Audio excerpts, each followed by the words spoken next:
Muy buenas tardes, ¿cómo están? Bienvenidos a Puntos de Vista. ¿Cómo te va, Fer? Bien, Diego, ¿cómo te va? Muy bien, semana interesante, ¿verdad? Fue muy movida, Sí. pero no solamente pasa todo por la caja de jubilación, el tema súper importante, Sí. que ya el martes o el lunes tendrá novedades. Posiblemente. Hay Lunes con reuniones. el lunes con reuniones ya con los involucrados, dicen, para seguir ampliando la charla, pero también se habla de la posibilidad ya de llamar a una extraordinaria en la Cámara de Senadores. Así que atentos a eso, va a ser de vuelta una semana de mucha información, también así que tema más allá de los pagarés en el Senado con ministros de la Corte, así que hay mucho para hablar, pero hoy decíamos tenemos tema electoral que también ya está en la agenda. Sí, señor. De hecho, queremos hablar de eso, de cuál es el clima político que se vive principalmente en Asunción, pero a partir de ahí, ¿por qué no mirar también a otros sectores, verdad? Tenemos un sondeo que se hizo Sí, con algunas preguntas sobre Asunción particularmente, sí. y eso también queremos analizar un poco a ver cómo ve la gente de la capital en este momento. No sé si tenemos eso para pasar ya al aire antes de saludar a nuestros invitados. El sondeo para medios que se ha hecho habla del clima político en Asunción. Salieron a preguntar básicamente qué emociones o sentimientos le genera a la gente pensar en Asunción. ¿Y qué vínculo hay con las elecciones? Es lo que vamos a preguntar después, pero tenemos números primero. Exactamente, señor. Sí, tenemos ahí para mostrar porque les hicieron indicar, básicamente eran una serie de emociones que le causa la ciudad de Asunción y particularmente el pensar en la Asunción de la actualidad. ¿Qué te genera Asunción? Era la respuesta, digamos, Sí. en cuanto a expectativas y demás. Sí, ahí está. ¿Qué te genera Asunción en la actualidad? Dice este sondeo. Y abajo le pregunta o le hace la consulta a los ciudadanos de que indique los 3 sentimientos más importantes. ¿Qué genera Asunción? Exactamente, a cada persona. Y ahí están los sentimientos más indicados por las personas, que acá tenemos también atrás en la pantalla. Si acercamos, ahí está, perfectamente se puede ver, dice, tristeza gana entre los sentimientos. Las primeras reacciones marcaron tristeza, Sí. otras preocupantes hablan también de frustración, Sí. esperanza, digamos, el primer sentimiento positivo, un 13%, y después rabia y estrés. Rabia y estrés le genera al 12% de los consultados, le genera rabia y estrés pensar en Asunción en la actualidad. Y después un par de números que preocupan también, Fer. Sí. En cuanto al amor a la ciudad, solamente un 6% se sintió identificado con ese sentimiento. Sí, solamente 6% con amor a la ciudad y con nostalgia y con miedo un 7% de las personas.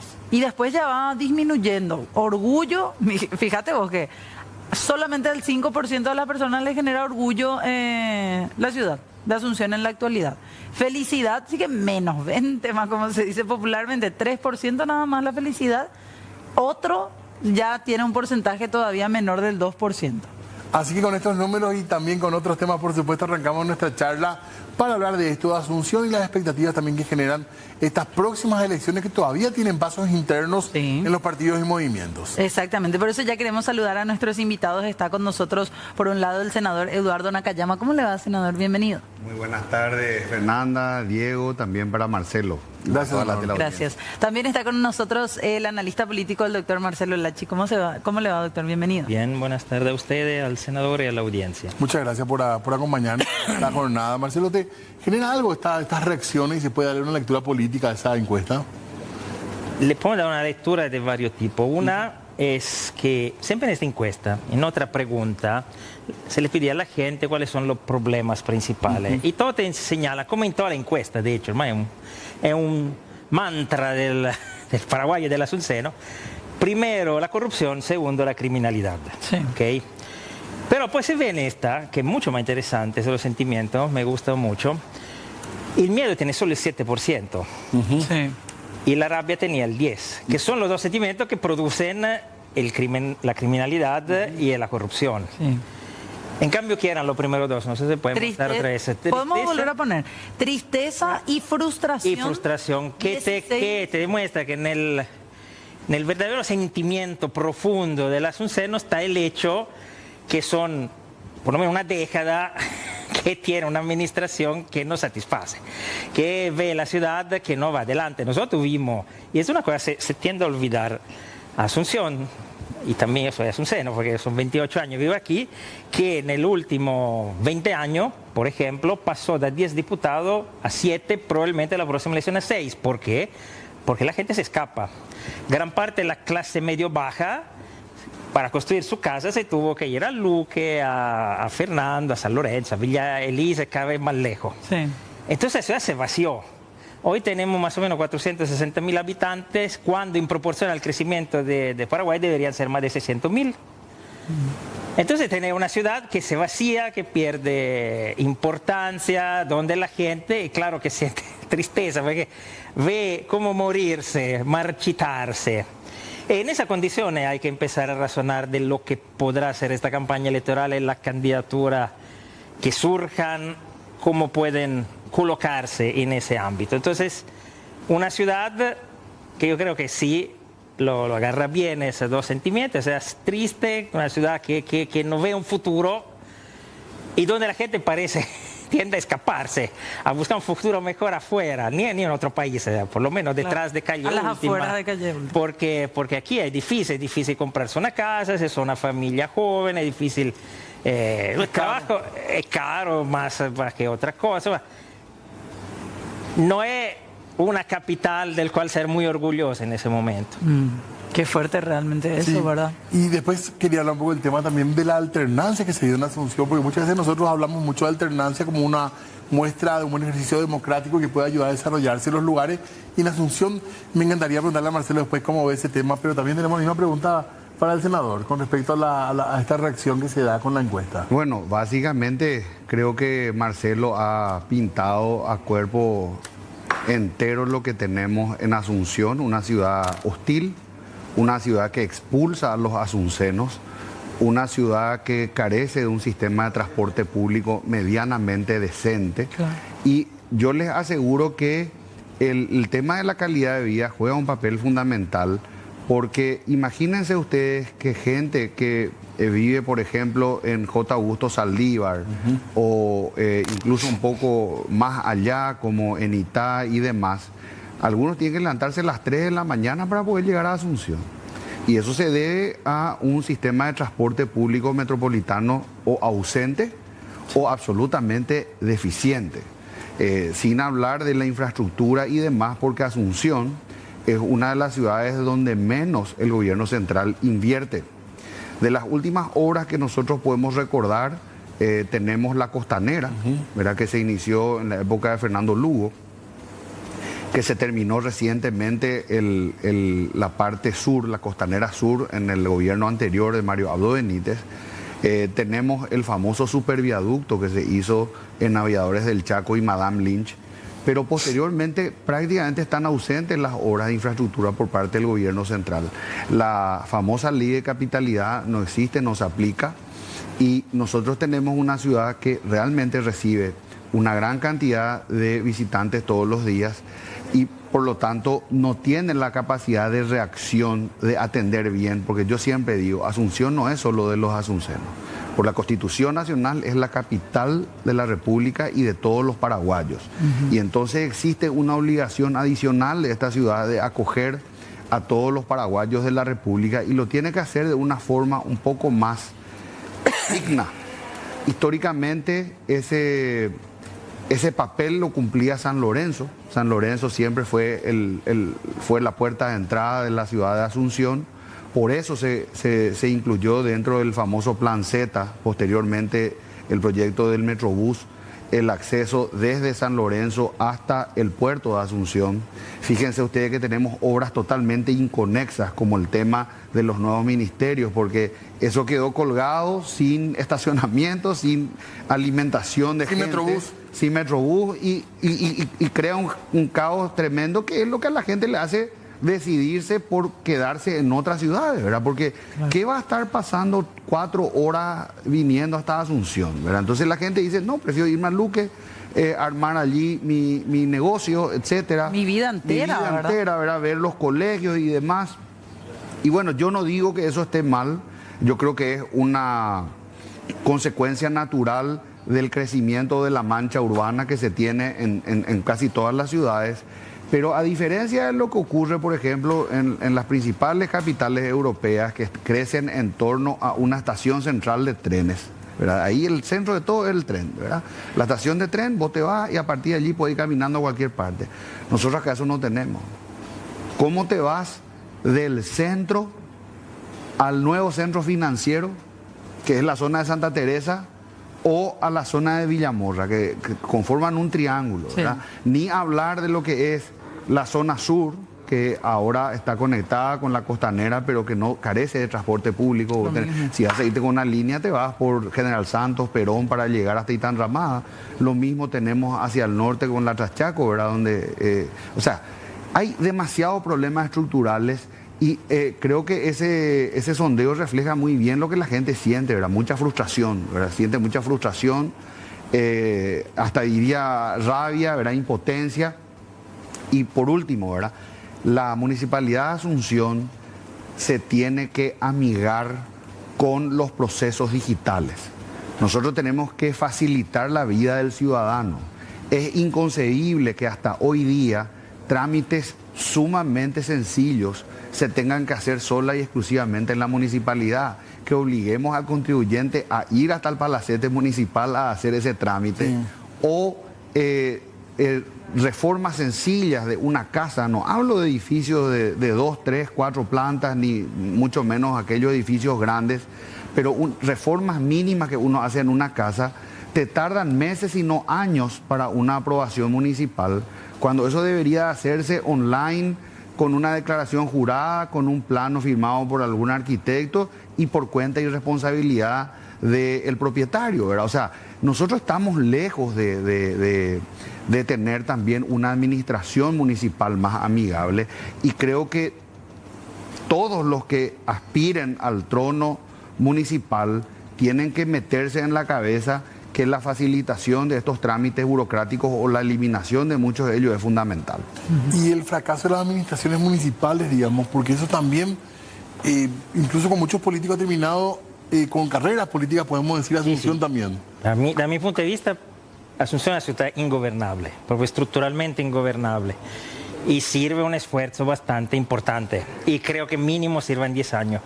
El intento que gane esta elección y que quiera cambiar realmente y necesita recandidatarse también para 5 años y obtener un segundo mandato. ¿Con 5 no es suficiente? Yo sé, no sé si es suficiente con 10, pero con 10 hay una esperanza, con 5 es un inicio. Después sirve cosa que, por ejemplo, la oposición con Mario no tuvo, sirve una mayoría en consejo, porque si tú tienes que irte cualquier decisión que tome a negociar con los concejales porque no tiene una mayoría fuerte, sí, o estable, es un problema. Entonces te sirve. Y eso sería bien que los electores entendieran, independientemente de la preferencia, porque ahora tenemos con el voto preferencial, más todavía se puede romper este esquema candidato, intendente, concejal. Pero si el intendente, que puede ser la persona mejor del mundo, la más inteligente, la más fuerte, la más competente, la más lo que sea, después tiene un consejo municipal que va por otro lado, es un sufrimiento diario. Eso es lo que le pasó a Mario, después le rompieron porque le impidieron completar, pero ya había nacido mal porque tenía ese problema. Entonces se espera estas elecciones de hace 8 meses, 10 meses, ¿cuánto faltan? Y la gente entienda que más como nunca ahora sirve el voto de punta a punta, porque si no se elige un candidato que tenga suficiente, o sea, un intendente que tenga suficientes concejales, ya un problema que ya casi imposible, se vuelve imposible totalmente. La gestión. ¿Y a dónde debe apuntar la gestión administrativa para... No, es que... en 10 años... Es que en Ciudad del Este. En Asunción a todo. Pero eso, Ciudad del Este, que para mí estaba en condiciones similar a Asunción, pero Prieto demostró que se puede. No digo que resolvió todos los problemas, pero hizo cosas de ruptura. Es que yo creo que un intendente que asume, tiene que romper.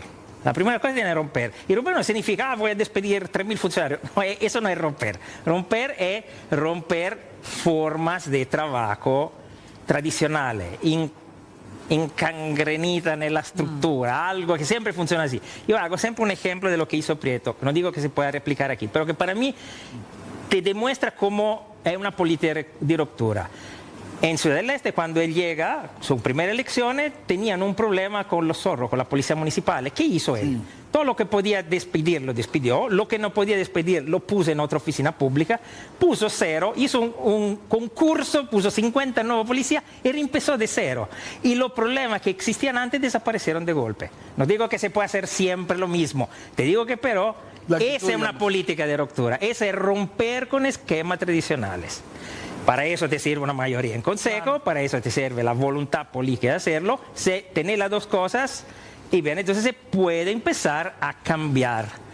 Repito, 5 años lo veo difícil, claro, pero yo creo que, como se ha demostrado con Prieto, si tú trabajas bien, los otros 5 años te lo da con mucho gusto la gente. Cioè, la gente no vota al mismo candidato que claramente pierde, porque justamente ve que el resultado de los primeros 5 años no han sido la gran cosa. Pero esa política de ruptura puede llegar a chocar incluso con quienes te dan mayoría eventual. Y bien, y tenés que porque también forman parte de esta allí ruptura. Se trata también de saber manejarse políticamente, de saber jugar políticamente, porque claro, tú me dices, el concejal que ahora que te lleva, que es tu aliado, te puede ir en contra. Claro. Pero si tú sabes jugarte políticamente, y dado que este concejal tiene esperanza de una carrera larga, y que si el intendente sabe demostrar a la gente de quién es la culpa de lo que no está ocurriendo,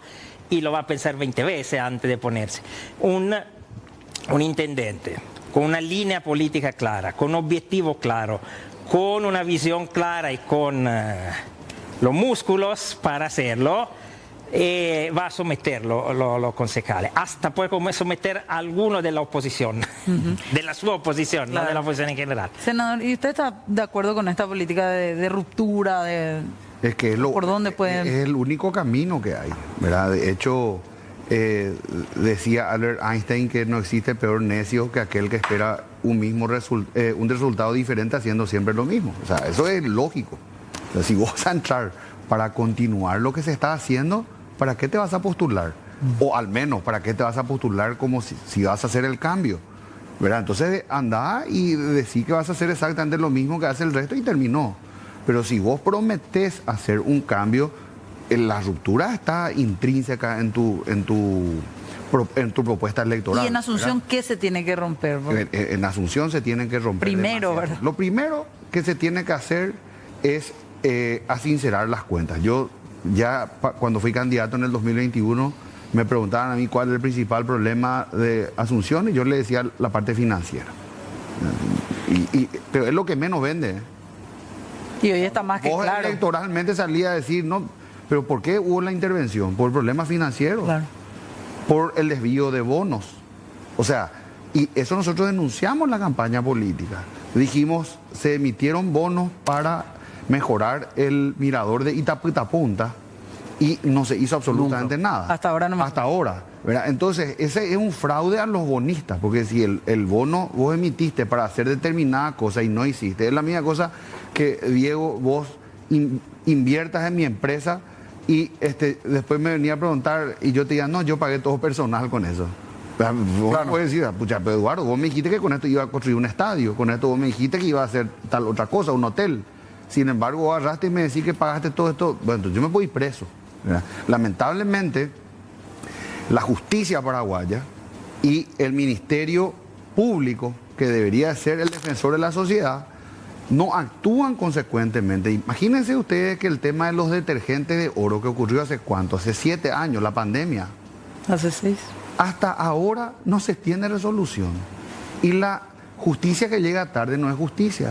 Nosotros tenemos una gran impunidad y creo que eso colabora demasiado también para que tengamos estos altísimos índices de corrupción y que la gente hasta haya percibido como algo normal que se tenga esto, ¿verdad?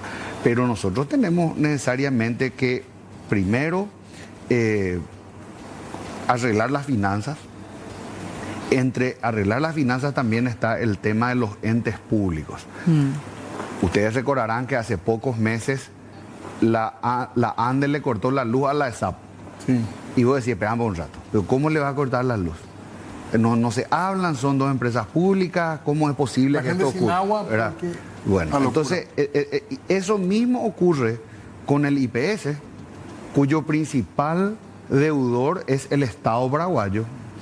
Lo mismo ocurre con la Municipalidad de Asunción, que debería de cobrar tasa de recolección de basuras y demás de los ministerios, de los hospitales y demás que nadie le paga, ¿verdad?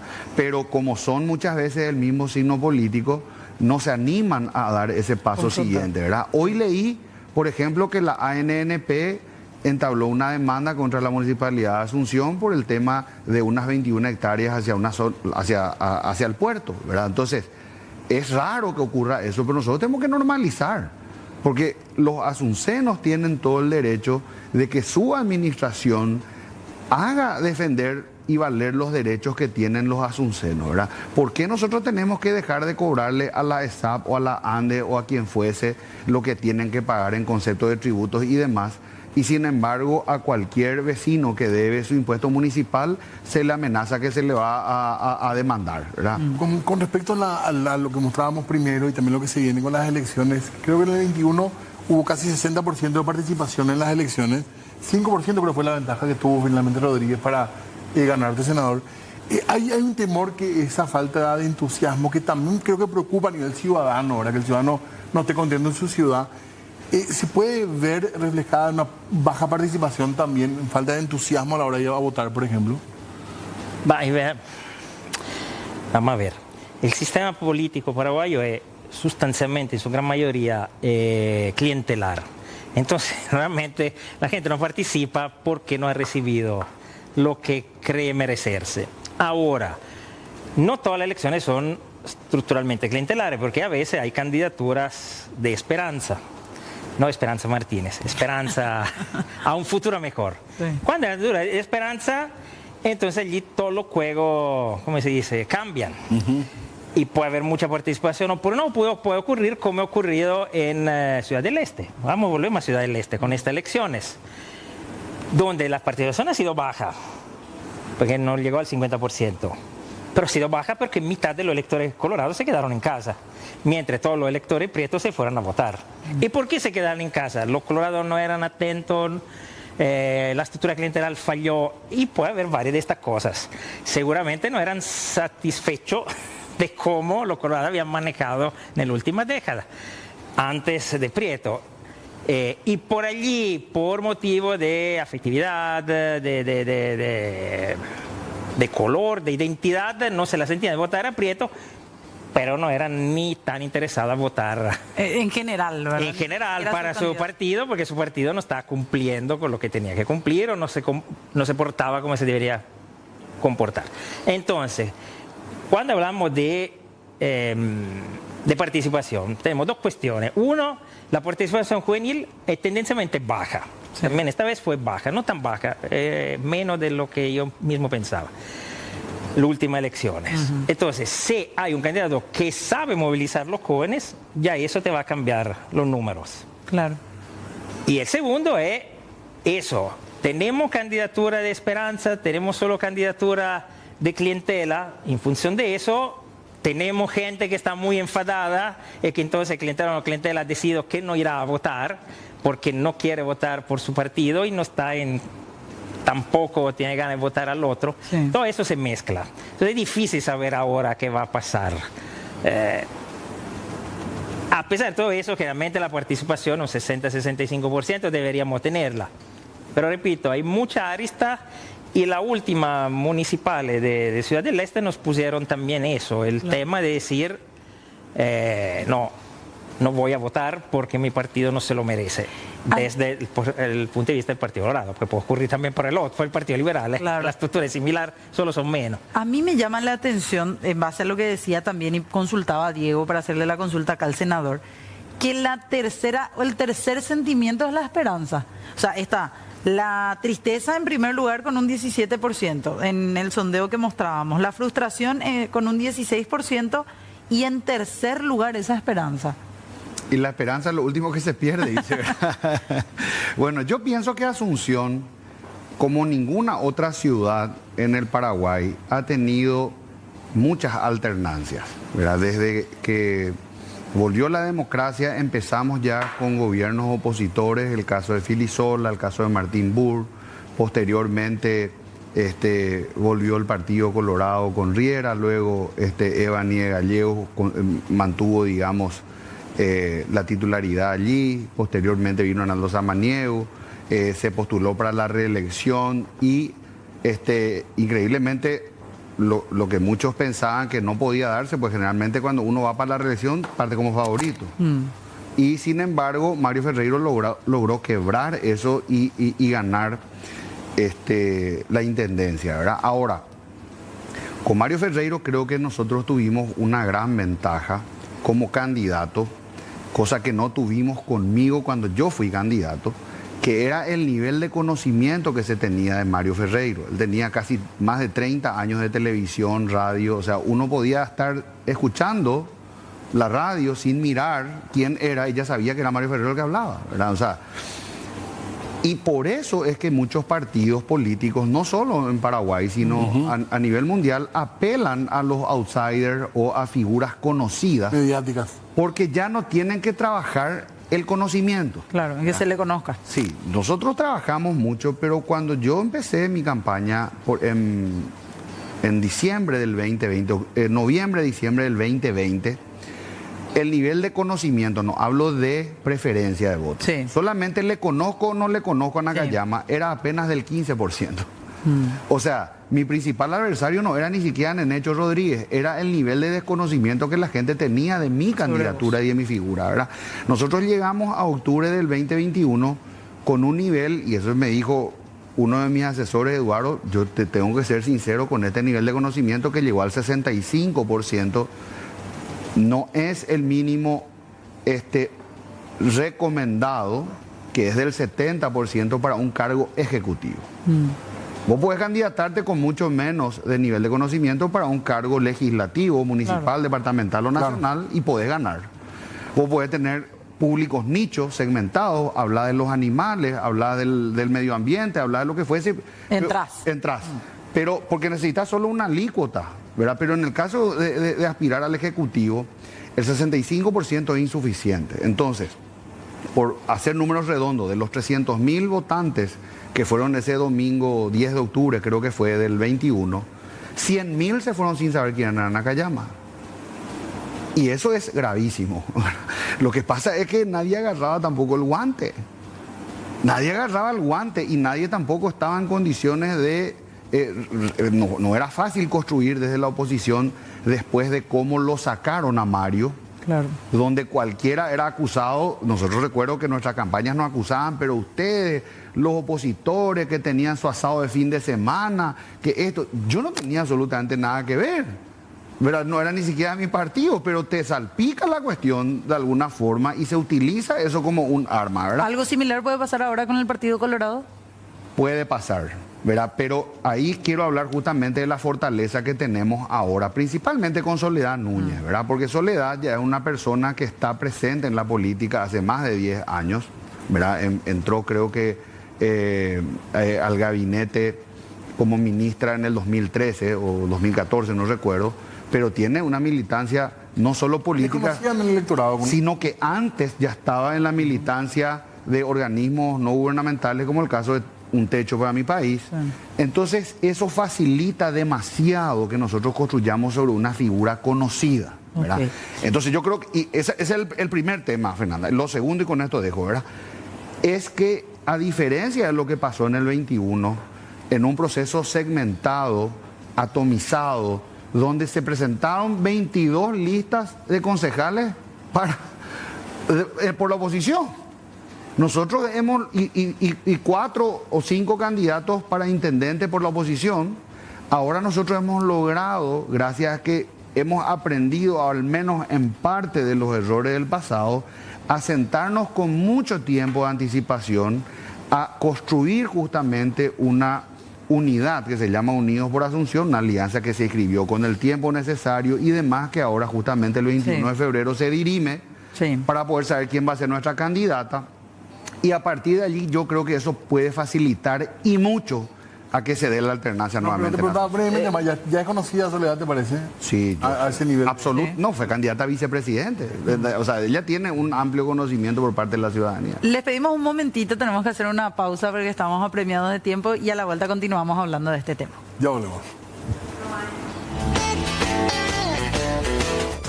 Un poco acá también del panorama que se dan de las próximas elecciones ya municipales de Asunción. Así es, y ya hablando durante la pausa incluso de esto, y que les quiero hacer la consulta también al aire. Las bases políticas que apoyan hoy, hablando de ambas candidatas y también de las bases políticas que apoyarán eventualmente a un Camilo Pérez o a un Arnaldo Samaniego, ¿cómo están? Las fuerzas, Mira, ahí también se van a dirimir, Marcelo. El sistema político paraguayo es un sistema muy simple de interpretar. No sé por qué la gente hace tanta complejidad.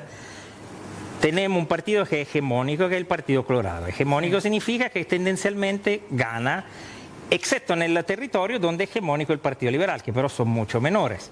Central, por ejemplo, un territorio semi-hegemónico del Partido Liberal. Sí.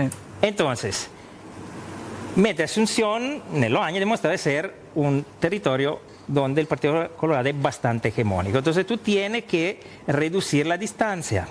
La alianza entre todos está muy bien, pero no es suficiente.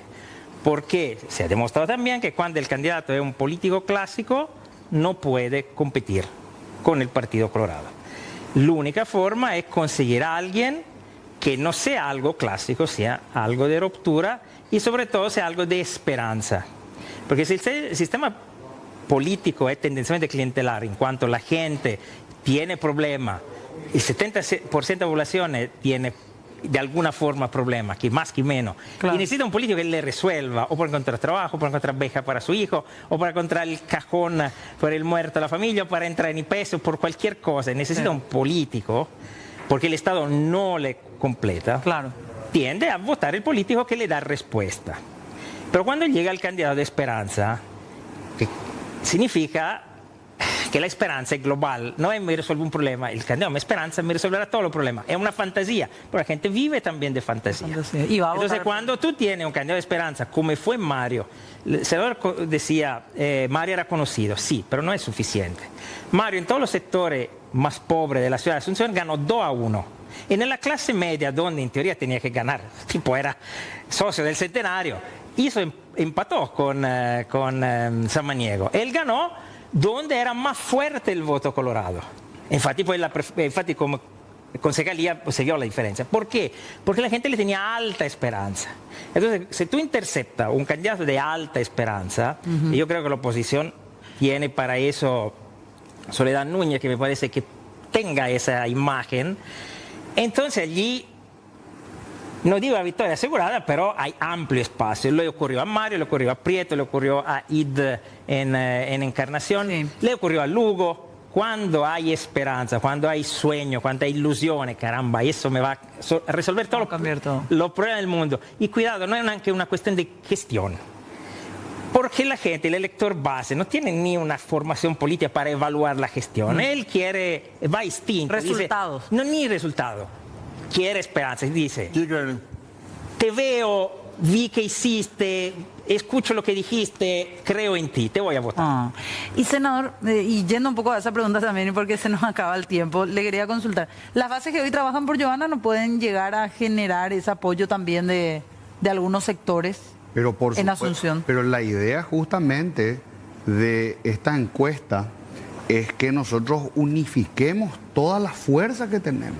La idea es tratar de, como en un embudo, aunque como bien lo dijo Marcelo, esto no es tampoco matemática aplicada, ¿verdad? Porque hay mucho de esperanza, de otras cosas, otros condimentos. Pero hoy las bases, por ejemplo, fíjate vos que nosotros tenemos 9 concejales, que es el territorio otra vez micro. Dentro de Asunción vos tenés los concejales que tienen su fuerte en cada micro En Los Bañados, en Chacarita. Exacto, en cada lugar, ¿verdad? Los 9 están con Soledad Núñez. Jamín Galeano, que entró por el encuentro, que hoy está en Patria Querida.